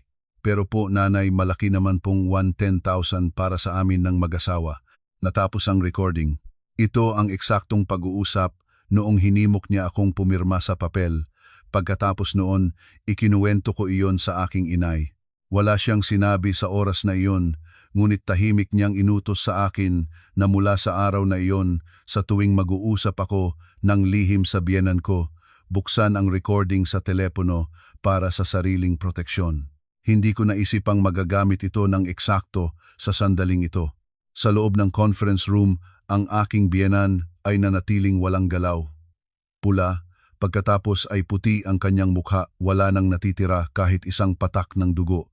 Hindi niya inaasahang may recording pala. Lahat ng kanyang marahas na pananalita, lahat ng kanyang pagbibigay katwiran, walang halaga nang mayroon ng katibayan na hindi mapapasinungalingan. Sa labas, narinig ang munting ingay ng tsismisan. Narinig ng aking mga katrabaho ang lahat. Naunawaan na nila kung sino ang tunay na biktima at kung sino ang nagganap ng palabas. Tumayo ang aking inay at tumingin ng diretso sa aking biyenan. Ang usapin sa tahanan ay hindi sana dapat dalhin sa lugar ng trabaho ng mga bata. Ngunit dahil kayo ang pumunta dito, kinailangan kong linawin ang mga bagay. Umaasa akong pagkatapos nito, hindi na kayo makaaabala sa aking anak dito muli. Lumingon ang aking inay, binuksan ang pinto ng conference room at lumabas. Nagsenyas siya sa sekretarya na naghihintay. Naunawaan ng sekretarya, pumasok sa kwarto, magalang na nagsalita sa aking biyenan. Po, maaari na po kayong umalis. Paikot-ikot ang aking biyenan, hindi nangahas na tumingin sa sinuman. Ibinaba ang ulo at mahinang lumabas sa opisina sa ilalim ng mga mata ng aking mga katrabaho na puno ng awa at panlalait. Ang kanyang palabas ay natapos ng may kahiyahiya. Pagkatapos lumabas ang aking biyenan, hindi na nagtagal ang aking inay. Pinalo niya ang aking balikat at nagbigay ng ilang salita ng pagsuporta. Sinabihan akong mag-focus sa trabaho at ang lahat ng iba pang bagay sa labas ay kanyang aayusin. Kumalapit si Ate Karen at ang mga katrabaho para aliwin ako. Sinabi nila na ngayon ay naunawaan na nila ang lahat at hindi nila ako pipintasan tungkol sa kanilang mga naunang tingin. Nagpasalamat ako sa lahat at bahagya ng lumuwag ang pakiramdam ko. Iyon ang huling araw ng 3 araw na itinakda ko. Sinubukan ko pang mailayo ang lahat sa isipan ko para tapusin ang trabaho. Malapit na ang oras ng pagtatapos ng trabaho nang tumunog ang aking telepono numero na hindi ko kilala. Nagalinlangan ako ng ilang sandali bago sumagot. Ate Ligaya? Si Rico po ito. Ang boses sa kabilang dulo ay may pagdududa at pagod. Nanahimik ako, hinihintay kung anong gustong sabihin niya. Tapos na po ba kayong magtrabaho? Nasa coffee shop po ako sa ibaba ng gusali. Gusto ko pong makausap kayo, isang saglit lang po. Tumingin ako sa relo ko, halos oras na ng uwian. Kahit paano, kailangan naming makausap ang isa't isa ng malinaw. Pumayag ako. Sige, bababa na ako. Pinagayos ko ang aking mga gamit at bumaba. Naroon si Rico sa isang sulok, mukhang alanganing-alanganin at pagod. Mas matanda siya sa hitsura ngayon kumpara sa masayang nobyo sa kasalan nila ilang araw na ang nakalipas. Nakasuot siya ng opisyal na damit, ngunit kulubot na ang polo at pati ang kurbata ay hinalay na. Madilim ang paligid ng kanyang mga mata. Nang makita niya ako, agad siyang tumayo. Ate Ligaya. Yumukod ako ng bahagya at umupo sa katapat niya. Anong gusto mong ipaalam? Umupo si Rico. Magkasamang inilagay ang 2 kamay sa mesa, ang mukha niya ay puno ng pagdurusa. Ate, pasensya na po. Lahat ng ito ay kasalanan ng aking nanay. Hindi ko na alam kung ano ang gagawin ko. Naghingi na kami ng patawad. Bagay na pansarili ng pamilya ninyo ang iyan. Isang bagay lang ang mahalaga sa akin, ang 100,000 ng aming mag-asawa. Ngayon na ang huling araw. Huminga ng malalim si Rico. Alam ko po, kaya po ako naparito. Ate, pwede po bang pahintayin kayo ng kaunti? Ginastos na po ng mag-asawa namin ang pera para sa last payment ng kasal at reservation ng honeymoon. Talaga pong wala kaming natitirang kahit isa. Nagpatuloy siya. Ang kumpanya ko, pagkatapos ng nangyari sa kasalan, nalaman ng mga boss ko na ang inay ninyo ay isang mahalagang partner. Nagiba na ang tingin nila sa akin. Ang promotion na sigurado ko sa pagtataas ng pwesto, ibinigay na sa iba. Sinabi ng manager na kailangan ko pa ng oras para patunayan ang aking kakayahan at pati na ang aking etika. Kaya pala, mas mabilis pa ang parusa kaysa sa aking inaasahan. Hindi ako natuwa, pagod na lang ang naramdaman ko. Kung lang nalalaman nila sana ang tamang limitasyon at nirerespeto ang iba, hindi sana dumating sa ganito. Ate, alam ko na wala na akong magagamit na salita para humingi ng tawad. Ngunit payagan ninyo akong bayaran ang utang ng buwanan, magpapadala po kami ng ilang halaga bawat buwan hanggang mabayaran ang lahat. Huwag na lang po kayong nagpigil siya. Magreklamo sa pulis. Kung lumabas ang usapin na iyon ay tiyak na mawawala na ang aking trabaho. Tiningnan ko ang lalaking nakaharap sa akin. Ang pagsisisi niya ay hindi dahil sa tunay na pagmamahal sa tama, kundi dahil sa direktang epekto sa kanyang sariling buhay at karera. Nagalit lang sila nang naapektuhan na ang kanilang pansariling interes. Nanahimik ako nang matagal, may bahagyang alinlangan sa loob ko, ngunit naalala ko ang lahat ng insulto, lahat ng maling ginawa ng pamilyang ito. Naalala ko ang katamaran ni Daniel. Kung susukob ako ngayon, walang magiging katapusan. Hindi ako sangayon, sabi ko ng matibay. Ang deadline ay ngayon ng gabi. Kung bago mag-10:00 ang pera ay hindi bumabalik sa aming account, gagawin ko ang sinabi ko. Sabihin mo sa nanay mo iyon. Paalam. Tumayo ako nang hindi binibigyan si Rico ng pagkakataong magsalita pa, lumabas sa coffee shop ng patalikod. Alam ko na malupit ito. Ngunit sa mga taong wala nang itinuturing na dignidad ng kapwa, ang pagiging mahinahon ay kasinungalingan lamang na nagdudulot ng mas malaking pinsala. Nang umuwi ako sa bahay namin gabi na at madilim na ang paligid, walang tao sa apartment. Hindi pa nakakauwi si Daniel. Malamang naroon pa siya sa bahay ng magulang para harapin ang mga kahihinatnan ng aking ultimatum. Pagod, nagbago ng damit, at naghanda na sana akong magluto ng instant, ngunit nang lumabas ako sa sala, isang kakaibang pakiramdam ang dumating sa akin. Parang mas maluwag ang kwarto kaysa dati. Nagulat, tumingin-tingin ako at biglang huminto ang puso ko. Ang dingding sa kabila ng sofa, kung saan dati ay nakalagay ang malaking flat screen TV na pinaghirapan naming bilhin namin ng mag-asawa sa loob ng maraming buwan, ay puro puting pader na lang. Mayroon pang mga bakas ng bolts at nakabiting kordon ng kuryente. Nagmadali akong pumunta sa kusina. Ang malaking refrigerator na 2 pinto ay wala na rin, naiwan lamang ang parisukat na tanda sa sahig at ilang pagod na bunot ng adhesive. Nanginig ang aking mga kamay at paa. Binalikan ko ang iba pang kwarto, halos lahat ay nasa lugar pa rin. 2 mahahalagang kasangkapan lang ang wala. Hindi na kailangan pang mag-isip ng matagal. Alam ko na kung sino ang may kagagawan. Naubos na ang bayad at wala silang pera, kaya ito ang kanilang ginawa. Kinuha ang mga kasangkapan bilang kapalit ng utang. Isang walang katuwiran at mapanganib na pag-iisip, ngunit ganap na naaayon sa katauhan ng aking biyenan. Muli na namang sumiklab ang galit sa aking loob, isang malamig at nakakatakot na galit na tinalo ang lahat ng pagod at kalungkutan.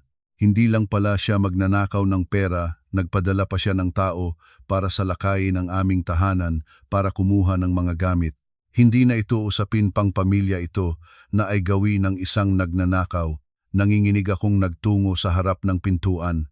Ang bagong lock ay naroroon pa rin mula nang pinalitan ko ito, ngunit sa makinis na metal may ilang maliit na gasgas na halatang gawa ng isang instrumento na ginagamit para pumasok.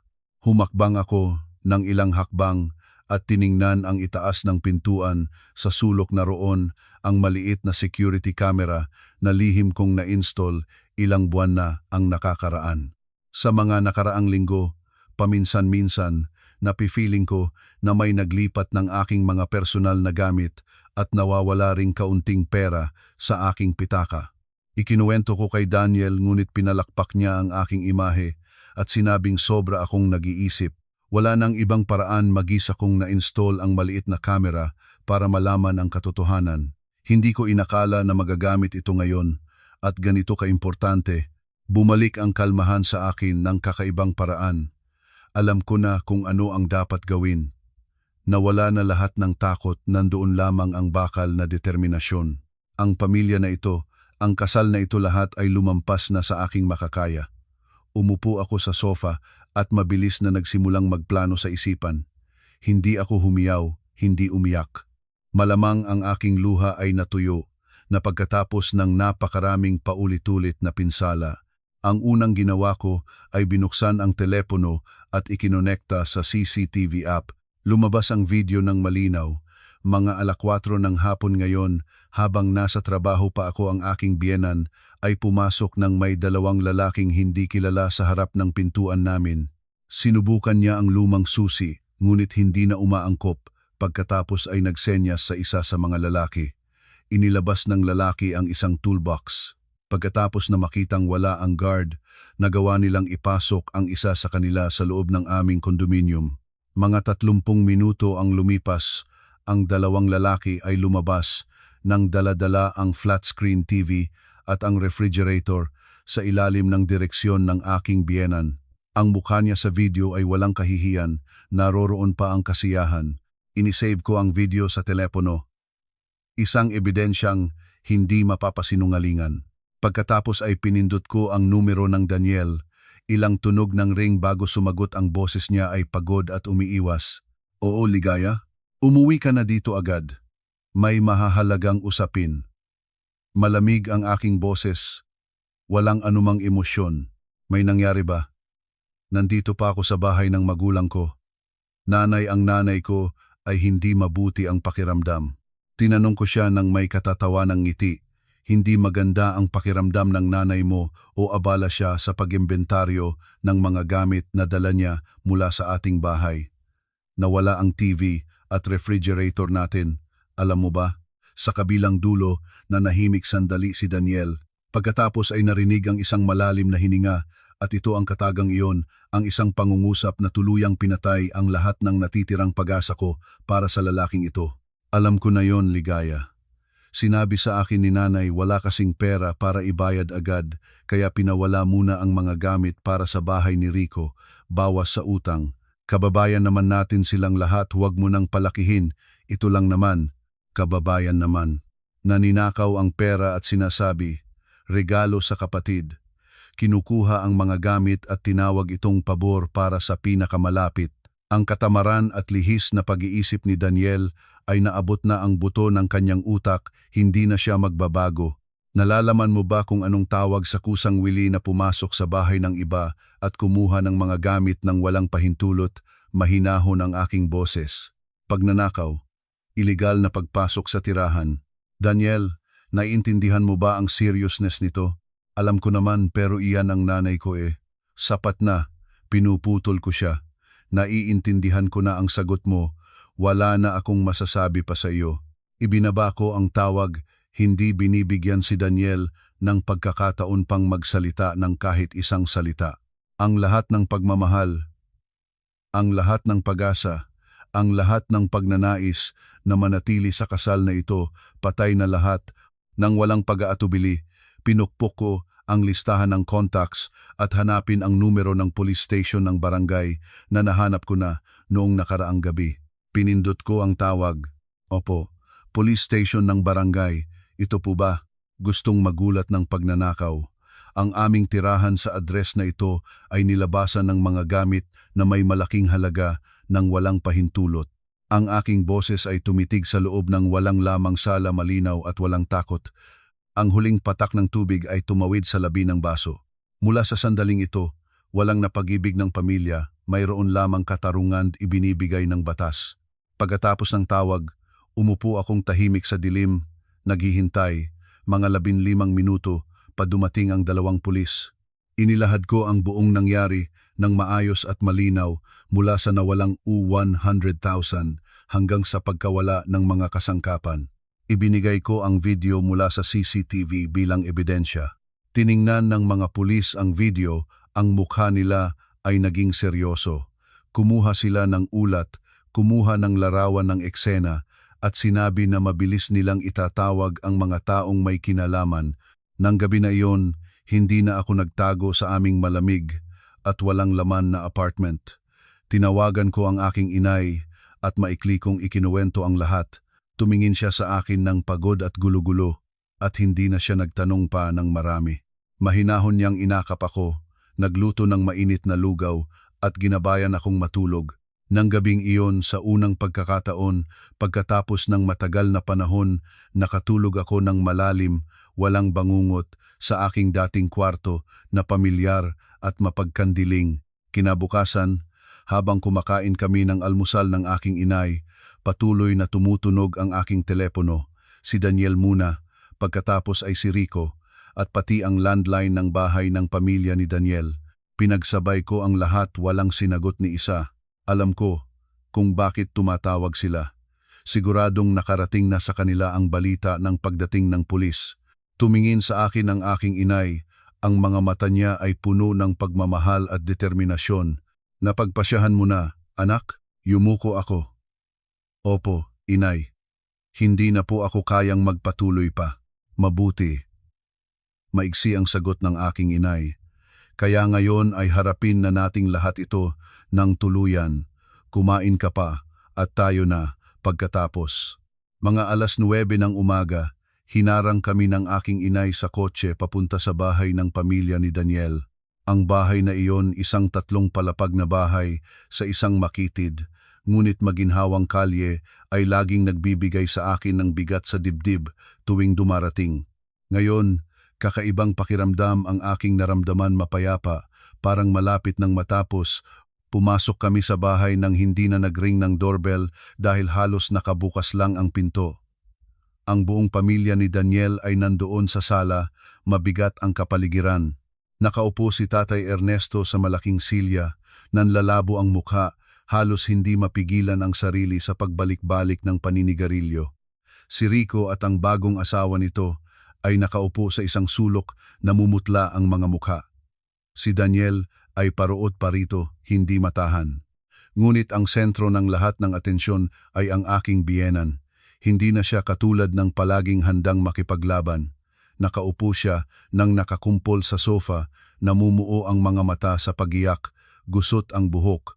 Nang makita niya kaming pumasok, tumayo siya ng biglaan, ngunit hindi na para lumaban, para lumapit at kunin ang aking kamay sa pamamagitan ng hiling. Ligaya anak, wag mo nang ituloy. Nagkamali ang matanda na ito. Ikaw, ang tulungan mo kami. Umatras ako ng isang hakbang. Pinigilan ng aking Tatay Ernesto ang kanyang asawa, tumayo siya nang may galit na naguumapaw. Barang, anong ginawa mo? Sa buong buhay ko, hindi pa ako nagdurusa ng ganito. Kailangan pa naming matanggap ng formal na abiso mula sa pulis sa sarili naming tahanan. Lumingon siya sa anak na si Rico nang may galit. Ikaw rin pera ng kuya mo at hipag na iyon ang pinagkuhaan mo.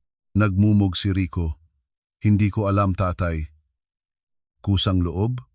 Nagsalita ang aking inay ng tahimik, ngunit ang tono ay sapat para tumahimik ang lahat. Inilabas ng aking inay ang kanyang telepono mula sa bag at inilagay ito sa mesa. Sa tingin ko ay dapat nating marinig ulit ang isang bahagi para malaman kung sino ang kusang loob at sino ang pinilit. Pinindot niya ang play. Lumabas ang tinig ng aking biyenan, ang lahat ng kanyang pananakit, lahat ng pagbabanta, malinaw at walang alinlangan sa recording. Nanahimik ang buong kwarto. Nang natapos ang recording, ang aking biyenan ay nahulog parang tuyong bulaklak na upo siya nang halos sa sahig. Panay na lamang ang pagangal, wala na siyang maisipang katwiran. Wala nang pamamaraan para takasan ang katotohanan. Si Tatay Ernesto naman ay halos hindi mapigilan ng sarili, pula ang mukha sa hiya at galit. Tumayo ang aking inay, nakatingin sa lahat.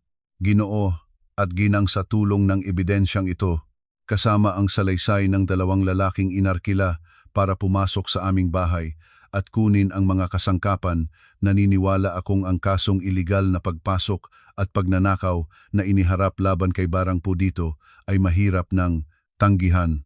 Ayon sa batas, maaari siyang harapin ng ilang taon ng pagkabilanggo ang dangal ng pamilya. Ang karera ng 2 anak ninyo ay maaring maaapektuhan ng malaki. Bawat salita ng aking inay ay parang martilyo na bumabagsak sa ulo ng pamilya ng asawa ko. Ang 2 salitang pagkabilanggo ay pinatumba ang aking biyenan sa pagiyak.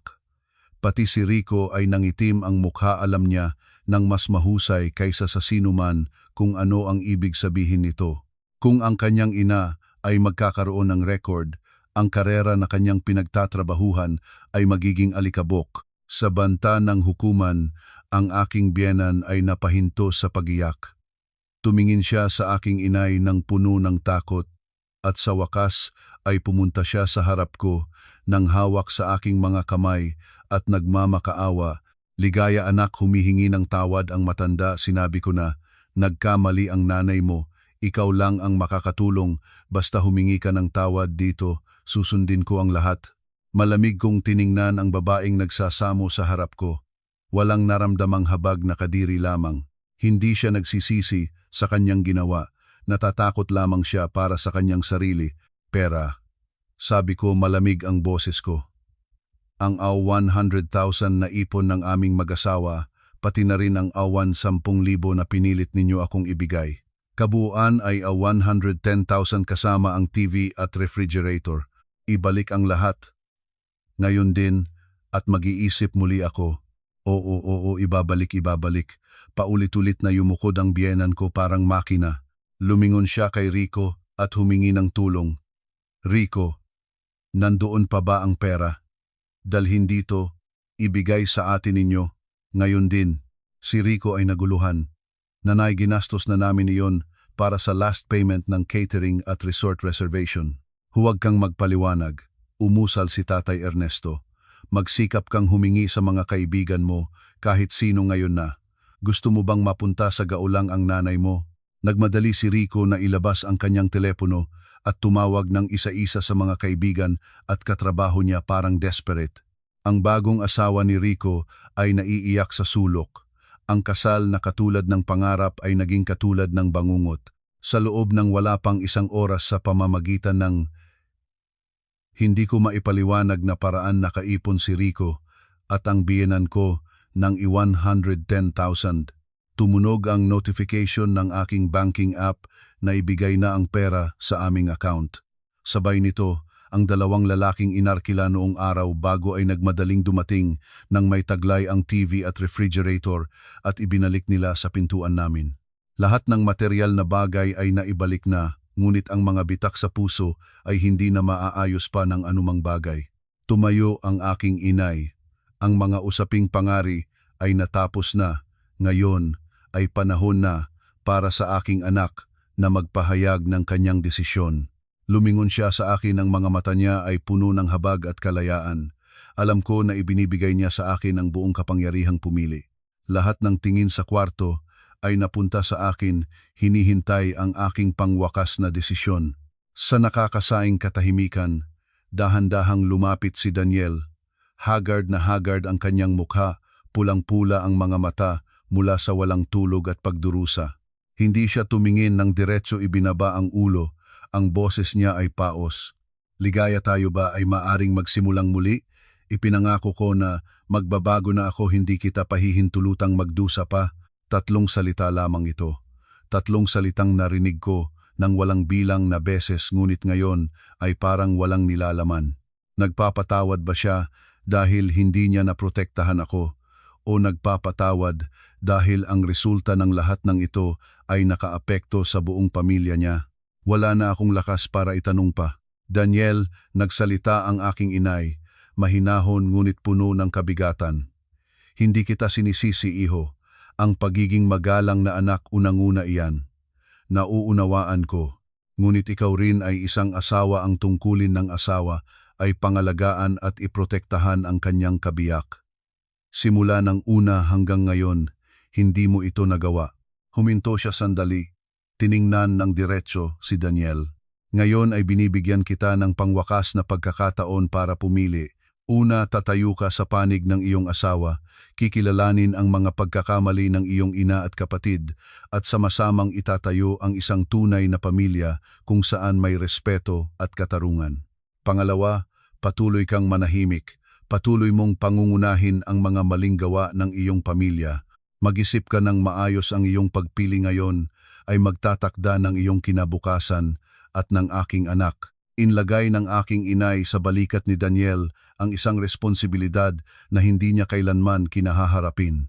Ang aking biyenan ay nag-aabot ng pakiusap sa mata sa kanyang anak. Si Rico at si Tatay Ernesto ay naghihintay din. Nanatili si Daniel sa gitna, tinitingnan ako. Pagkatapos ay tinitingnan ang nanginginig na inay niya. Gusto niyang mapanatili ang asawa ngunit hindi rin siya nangangahas lumabag sa inay niya. Gusto niyang magkaroon ng payapang tahanan, ngunit kulang ang kanyang tapang para puksain ang kawalang katarungan.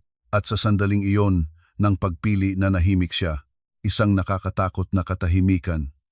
Ang katahimikan ng isang duwarde na hindi kayang harapin ang katotohanan. Ang katahimikan niya ay ang pinakamalinaw na sagot. Pinili niya ang pamilya niya, pinili niyang magpatuloy ng buhay sa loob ng magkakasabwat at makasariling sistemang iyon. Tiningnan ko siya, wala na akong galit, wala nang disappointment, isang walang hanggang awa na lamang ang naramdaman. Lumingon ako sa aking inay. Inay, tayo nang umalis. Wala na akong kailangang sabihin pa. Ang lahat ng pagpapasya ay nagawa na. Hindi ko binalik ang sumbong ko ngunit hindi ko rin itutuloy ang laban. Pababayaan ko ang batas na gumawa ng trabaho nito at ako mayroon akong sariling daan. Isang daang wala ng bakas ni Daniel o ng kanyang pamilya. Umalis kami, iniwan ang pamilya ni Daniel sa katahimikan, kahihiyan at gulo na kanila mismo ang lumikha. Ilang araw pa lamang ay nagsimula nang dumating ang mga kahihinatnan na binalaan ng aking inay. Ang unang may matibay na hakbang ay ang asawa ni Rico. Siya ay isang simpleng babae, maamo at mabuting pamilya. Malamang ang sunod-sunod na shock simula sa kasal hanggang sa mga palabas ng biyenan ay lumampas na sa kanyang makakaya. Umalis siya pabalik sa bahay ng kanyang inay at nagpadala ng papel para sa annulment. Ang dahilan niya ay hindi siya makakasama sa isang pamilya na ang moralidad ay walang hangganan. Sinubukan ni Rico na pigilin siya, walang silbi.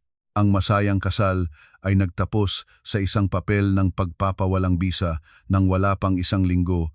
Sumunod ay si Rico mismo. Ang kaguluhan sa opisina kasama ang patunay na siya ay kasali sa pagkuha ng pera ng kanyang kuya at hipag ay ganap na ginibang ang kanyang reputasyon sa mga boss. Sa halip na matanggal sa trabaho, binabalang siya ng kumpanya sa simpleng employee, kinuha ang lahat ng allowance at anumang pagkakataon ng advancement sa malapit na hinaharap. Para sa isang taong puno ng ambisyon tulad ni Rico, ito ay mas masakit pa kaysa matanggal na lang. Ang bahay nila ay nalubog sa malungkot na kapaligiran. Ang aking biyenanan pagkatapos ng shock ay naging tahimik, hindi na siya maingay at mapagmataas tulad ng dati. Ang biyenan ko naman ay patuloy na humihinga ng malalim sa buong araw, nakalak sa sariling kwarto. Si Daniel ay sunod-sunod na lumabas at pumasok sa trabaho, nakapagod at naghihirap sa kanyang kalooban. Isang hapon, humingi ng pakikita si Daniel. Naghintay siya sa labas ng aking opisina, mukhang 10 taon na siyang tumanda. Umupo kaming dalawa sa isang tindahan ng inumin sa gilid ng daan. Ligaya, maaari pa ba tayong magsimulang muli? Mahirap na nagpumilit ang boses niya. Ipinangako ko na magbabago na ako. Hindi kita hahayaang magdurusa pa. Mahinahon akong tumingin sa kanya, bahagyang hinipan ang aking lemonade. Magbabago? Paano? O magkakaroon ka ng lakas ng loob na sabihing hindi kapag humingi ang nanay mo ng hindi tama? Nanahimik si Daniel. Hindi niya masagot ang mga iyon sapagkat alam niya sa sarili na hindi niya magagawa ang lahat ng iyon. Daniel, sabi ko mahinahon ngunit matatag, noong una, mahal na mahal kita. Naniniwala ako na sa sandaling nagtitiis ako ng kaunti at nagsisikap ng mas malakas, magkakaroon tayo ng maligayang tahanan. Ngunit nagkamali ako, ang problema ay wala sa akin. Ang problema ay nasa iyo at sa iyong pamilya. Ang pamilya mo ay inooryentasyon lamang sa pera at kapangyarihan. Ikaw ay isang mabuting anak, ngunit isang mahina at mapagpalibhasang asawa. Hindi ka magbibigata habang nanahimik ka sa lilim ng iyong ina. Ibinaba ko ang baso. Pagod na ako. Ayaw ko nang magpatuloy sa mapagkukunwaring buhay na puno ng kalkulasyon. Gusto ko ng mapayapang buhay. Tumingin ko sa kanya ng diretso sa unang pagkakataon pagkatapos ng lahat ng nangyari. Maghiwalay na tayo, Daniel. Lumabas ang dalawang salitang iyon ng parang mahina, ngunit ito ang pagtatapos ng lahat. Nagulat si Daniel, nagsimulang bumagsak ang luha sa kanyang pagod na mukha, ngunit wala na akong naramdamang kirot. malamig na ang aking puso. Tumayo ako, nagbayad ng inumin, at dahan-dahang umalis iniwan siya na mag-isa kasama ang kanyang sariling pagbagsak. Ang proseso ng annulment namin ay nagpatuloy ng medyo mabilis, kahanga-hangang mabilis para sa ganoong bagay. Malamang ang pamilya ni Daniel ay ayaw ng matagal pang mahigpit ang pagkakahawak ng kahihiyan.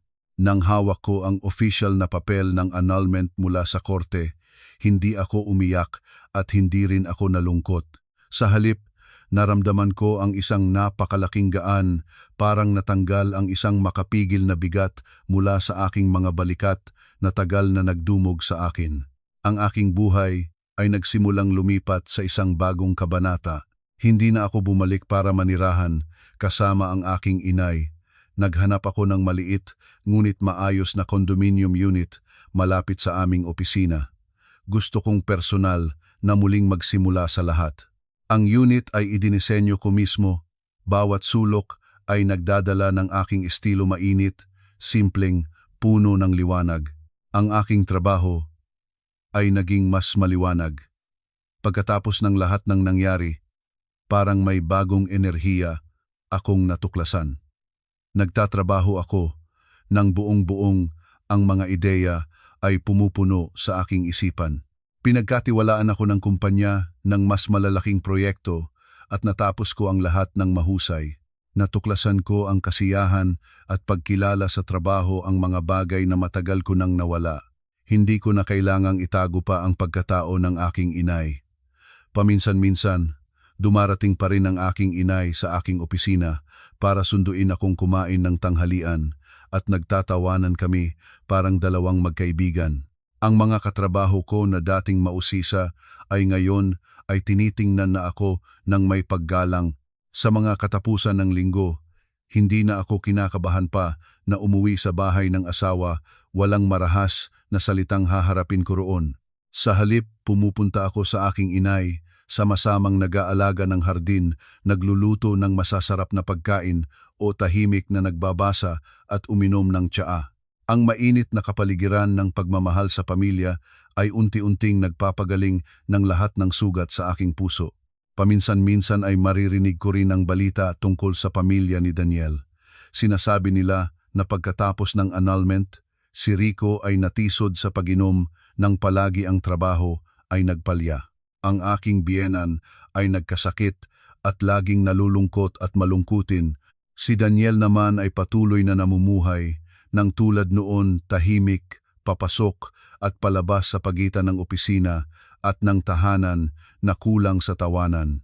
Ngunit lahat ng bagay na iyon ay wala na sa akin. Binayaran nila ang presyo ng kanilang mga ginawa. Isang hapon, linggo, nakaupo ako sa balkonahe ng aking unit. Tinitingnan ang paglubog ng araw sa lungsod. Ang hangin ay bahagya, nagdadala ng halimuyak ng maliliit na halamang nakatanim ko sa palayok. Ang aking puso ay kaibang mapayapa. Nilampasan ko ang isang bagyo na dulas, nalungkot, nawalan ng pag-asa, ngunit sa huli ay natagpuan ko muli ang aking sarili. Natagpuan ko muli ang katahimikan ng aking kaluluwa. Ang buhay na naghihintay sa akin ay mahaba pa, at alam ko na puno ito ng kaligayahan, isang tunay na mapayapang buhay. Sa piling ng isang inay, na palagi akong mahal at poprotektahan ng walang anumang kondisyon. Tapos,